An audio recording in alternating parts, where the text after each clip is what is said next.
টাইপিংগুলো হয়েছে তাদের ভিসাগুলো আলহামদুলিল্লাহ অ্যাপ্রুভাল এসেছে। তো আপনারা আসসালামু আলাইকুম এভরিওয়ান, সবাই কেমন আছেন? আজকে আমি আপনাদেরকে নতুন আরেকটা ভিডিও নিয়ে এসেছি। সেটা হচ্ছে সংযুক্ত আরব আমিরাতে যারা অবৈধভাবে বসবাস করছেন তাদের জন্য। এর আগেও আমি একটা ভিডিওতে বলেছি যে দুবাইতে ট্রান্সফার ভিসাটা অন হয়েছে, টাইপিং হচ্ছে। বাট আজকে আমি যে ভিডিওটা নিয়ে এসেছি সেটা হচ্ছে যারা হচ্ছে দুবাইতে সংযুক্ত আরব আমিরাতে ট্রান্সফার ভিসা নিয়ে সমস্যার সম্মুখীন ছিলেন তাদের জন্য এটা সুখবর।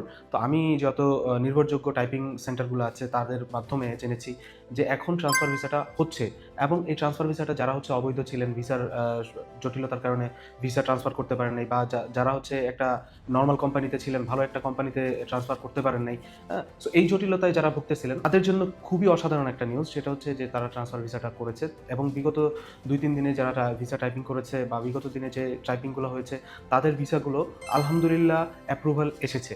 তো আপনারা এখনই যারা অবৈধ ছিলেন, যাদের ক্যান্সেল ছিল, এবং যারা ট্রান্সফার ভিসা নিয়ে, তো যারা সমস্যার সম্মুখীন ছিলেন অবশ্যই তারা ভিসাটা করে নেবেন।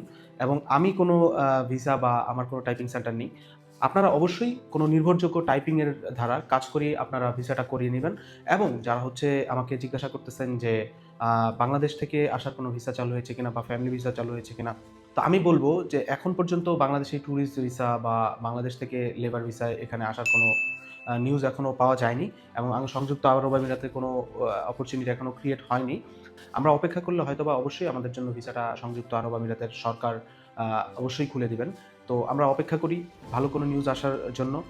অবশ্যই প্রতারণা থেকে বিরত থাকুন, এবং প্রতারকদের থেকে আপনারা দূরত্ব বজায় রাখুন।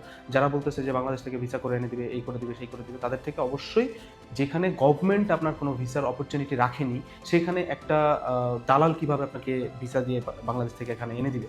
সো বি কেয়ারফুল, অবশ্যই চোখ কান খোলা রেখে আপনারা সব কিছু করবেন। ধন্যবাদ। আসসালামু আলাইকুম।